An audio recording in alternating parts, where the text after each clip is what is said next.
వెంకటేశ్వర సుప్రభాతంలో తర్వాత శ్లోకాన్ని చూసుకుంటూ వెళ్దాము.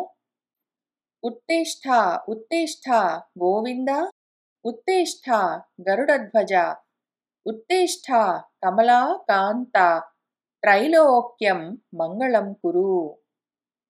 నాలో జ్ఞానం ప్రచోదనం అవ్వాలని కోరుకున్న తర్వాత ఇప్పుడు ఆ జ్ఞానమున త్రికరణాల్లో ప్రసరించాలి.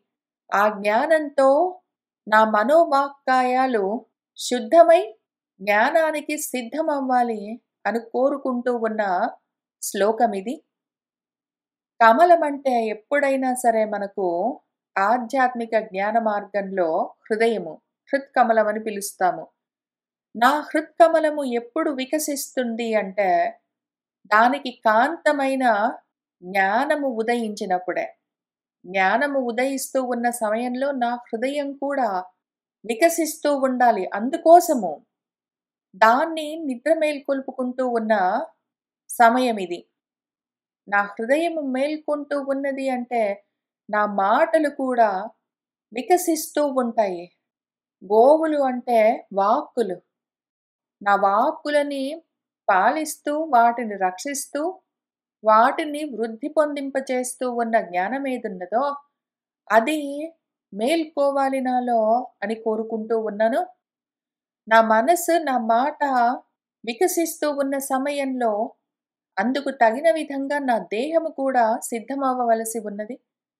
గరుత్తులు అంటే ఊపిర్లు. ఊపిర్లు ధ్వజంగా, చిహ్నంగా ఉన్నది శరీరము. ఊపిర్లు కదులుతూ ఉంటేనే ప్రాణంతో ఆ దేహం ఉన్నది అని తెలుస్తూ ఉంటుంది. ఈ శరీరం కూడా ఇందుకు సిద్ధమవుతూ ఉండవలసి ఉన్నది. కాబట్టి దాన్ని కూడా మేల్కొలుపుతూ ఉన్నాను. కమలమైన నా మనసు దానికి కాంతమైన జ్ఞానం కోసము సిద్ధమవుతూ ఉండాలి. అందుకు జ్ఞానము నాలో మేల్కొంటూ ఉండాలి. నా వాక్కులు వికసిస్తూ ఉండాలి. అందుకు వాటికి కావలసిన జ్ఞానము నాలో మేల్కొంటూ ఉండాలి. నా దేహము సమాయత్తమవుతూ ఉండాలి. దాన్ని నడిపించే జ్ఞానము నాలో మేల్కొంటూ ఉండాలి అని కోరుకుంటూ, నా మనోవాక్కాయాలు మూడు సిద్ధమవ్వాలి. వాటికి తగిన జ్ఞానము నాలో ప్రకాశిస్తూ ఉండాలి అని కోరుకుంటూ ఉన్నాను. ఈ విధంగా జరిగితే ఏం జరుగుతుంది? అప్పుడు నా ముల్లోకాలకు మంగళం కలుగుతుంది.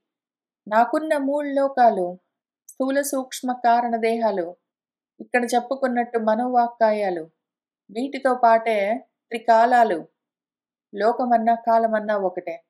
వీటితో పాటేనా త్రిగుణాలు, ఎన్నో రూపాలుగా నాలో ఉన్న త్రిపుటులన్నీ, మూడు మూళ్లుగా ఉన్నవన్నీ ఈ విధంగా ప్రచోదనమై ఉన్నాయి అంటే, జ్ఞానంతో నిండుతూ ఉన్నాయి అంటే అంతా మంగళమే జరుగుతుంది. ఆ విధంగా మంగళం కురువు చేయవలసి ఉన్నది అని కోరుకుంటూ ఉన్న శ్లోకమిది. ఉత్తిష్టోత్తిష్ట గోవింద ఉత్తిష్ట గరుడధ్వజ ఉత్తిష్ట కమలాకాంత త్రైలోక్యం మంగళం కురు.